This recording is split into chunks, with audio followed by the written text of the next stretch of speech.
अस्सलाम वालेकुम, welcome to my channel cook with Mrs शाद।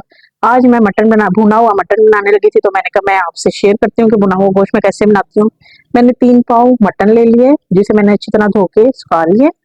1 प्याली मैंने दही ली है, 1 अदद मैंने बड़ा टमाटर लिया है, 2 अदद मैंने मीडियम प्याज लिए जो बारीक काट लिए हैं, 1.5 चम्मच मैंने अदरक लहसुन का पेस्ट लिया है, 3 मैंने साबुत हरी मिर्च लिए, 1 हरी मिर्च मैंने काट लिए, धनिया चॉप कर लिए, मिर्च हस्बे जायका, नमक, पिसा हुआ सूखा धनिया 1 चम्मच, गरम मसाला 1 चम्मच, दरदरा किया हुआ जीरा और सूखा धनिया रोस्ट किया हुआ 1 से 1.5 चम्मच, आधा चम्मच हल्दी, 2 मोटी इलायची, 1 स्टिक या 2 स्टिक ये टूटी हुई है, तोड़ ली है, 3 अदद लौंग और 2 पत्ते लेने हैं।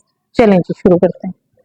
वहीं ऑयल डालेंगे हम आधी प्याली, बीच में प्याज डाल देंगे, प्याज डाल के हम ब्राउन होने तक फ्राई करेंगे। जब तक ये ब्राउन हो रहे हैं आप वीडियो को लाइक शेयर और सब्सक्राइब जरूर कीजिएगा। आज इसका थोड़ा सा हमने कलर निकालना है। हो रहे हैं अदरक लहसुन का पेस्ट भी साथ ही डाल देंगे, क्योंकि अदरक लहसुन में कच्चापन होता है, तो इसका कच्चापन दूर होने में भी 1 मिनट लगेगा। इसे 1 मिनट के लिए फ्राई कर लेते हैं। देखिए 1 मिनट हो गया, हल्का सा पानी लगाएंगे ताकि ये प्याज अपना कलर निकालना बंद कर दें। और इस लम्बे पर आकर हम खड़े मसाले डालेंगे। ये इलायची, मोटी इलायची, दालचीनी, पत्ते और ये लौंग वगैरह डाल देंगे। इसे 1 मिनट के लिए हम फ्राई करेंगे। ठीक है, इसको भी फ्राई होते हुए ये अब हम जो मटन गोश्त है ये सारा हम इसमें डाल देंगे और इसको अच्छी तरह से फ्राई करेंगे जब तक कि ये अपना कलर ना बदल ले। और इसे हम 5 से 7 मिनट अच्छी तरह फ्राई करेंगे। ये देखें जी, माशाल्लाह से हमें 7 मिनट हो गए हैं इसे फ्राई करते हुए। इसका कलर देखें, व्हाइट कलर चेंज हो गया, बड़ा प्यारा सा खूबसूरत सा हो गया। अब इस समय पर आकर जो हमने टमाटर था वो भी डाल देंगे। टमाटर डाल देंगे और पिसी हुई मिर्च, नमक, सूखा धनिया पिसा हुआ और हल्दी, ये भी अच्छी तरह से डाल देंगे और इसे अच्छी तरह से मिक्स कर देंगे। इसे अच्छी तरह से मिक्स करें, मसाले का तेजी क्या होता है।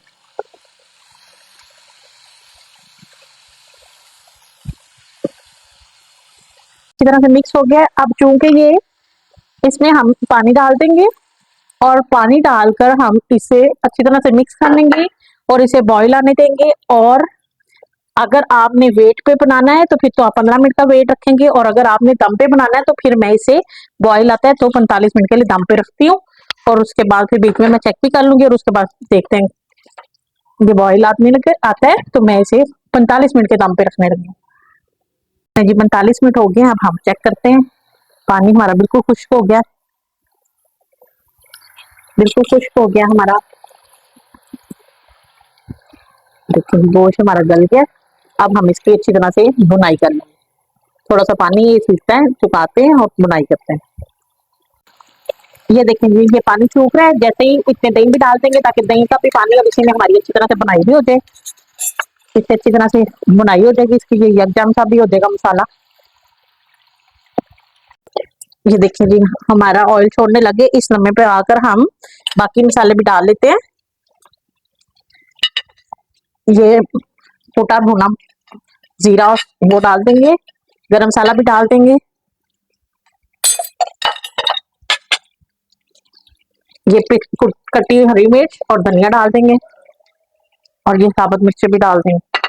इसे 1 से 2 मिनट के लिए और भूनेंगे। ये देखिए जी, माशाल्लाह से हमारा बहुत अच्छी तरह से तैयार हो गया, बड़ा कलरफुल प्यारा सा तैयार हो गया।